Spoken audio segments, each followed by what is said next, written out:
اگر سب سے افضل درود ہے درود ابراہیمیہ نماز والا، یہ پڑھا کریں، یہ سب سے افضل ہے۔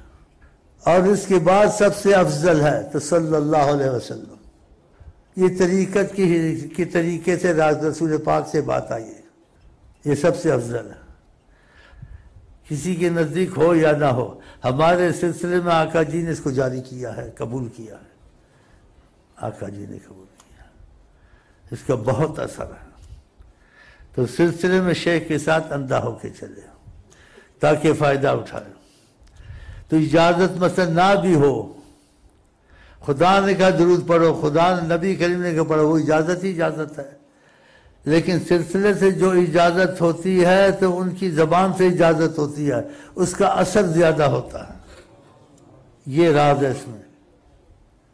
اس لیے جو چاہے تو خود ہی سکھا دے، کوئی حرج نہیں، جو چاہے سلسلے کی نیت سے کرے کہ سلسلہ ادریسیہ سے یہ درود شریف کی اجازت ہے، یہ نبی کی زبان سے ہے۔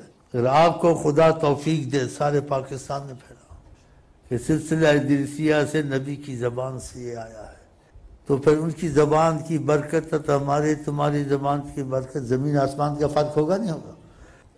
یہ گھروں میں بچوں کو سکھائے کہ وضو ہو تو بہت ہی اچھا، نہ ہو تو تب بھی پڑھو، جب آقا راضی ہیں تو درود نہ روکیں، اس سے برکت رحمت نازل ہوں۔